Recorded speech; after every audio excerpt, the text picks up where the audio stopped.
Now, interestingly, compare the pair where Albo tries to hide behind the human shield of McGowan today. Prime Minister turns up to do interviews. Tomorrow, Albo will be at the National Press Club. Tomorrow, the Prime Minister will be meeting actual voters, not reporters from The Guardian. Tonight, he was on Channel 9, where this is the way it went.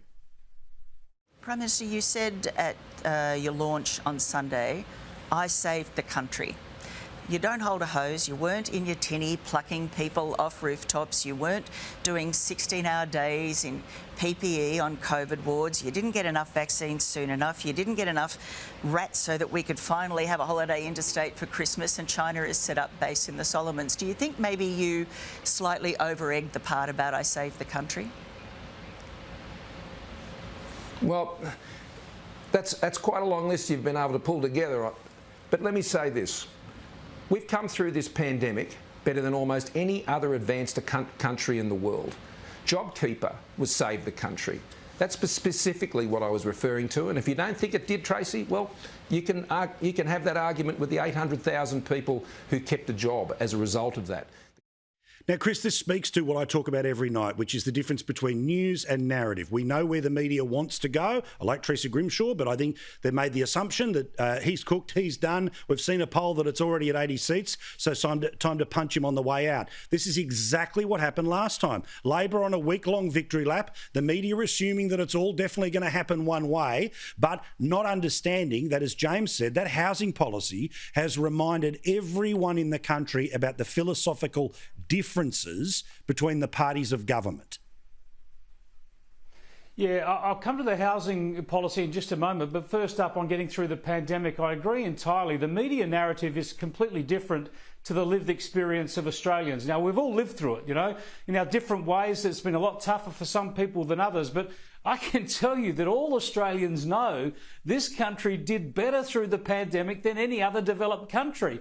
We all know it's not easy working out which vaccines work, which ones you can get, who's going to take what, some people arguing against some vaccines and otherwise, what to do with international borders, state borders.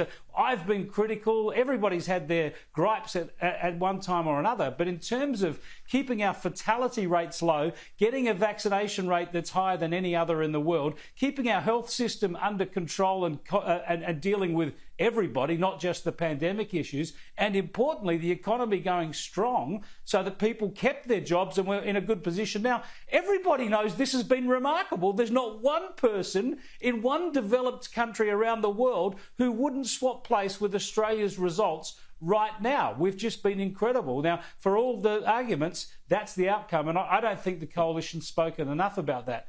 But with the housing policy, you're spot on. Now, I'm lucky enough to get in a house. I had to buy a house during my first house during the Keating 17.5% mortgage rates. It was bloody tough. But I've been worried over the last few years how my adult children, I've got a couple of adult boys, how would they ever save $100,000 to get a deposit on a house? It's just beyond them.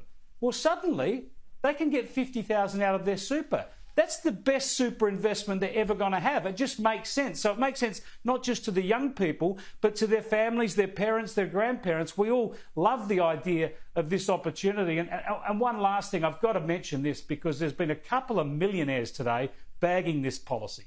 One of them is Andrew Charlton, former economics advisor to Kevin Rudd, who Labor are going to try and drop in from Bellevue Hill, from Millionaires Row in Bellevue Hill, where he owns a $16 million house, and they're dropping him into Parramatta.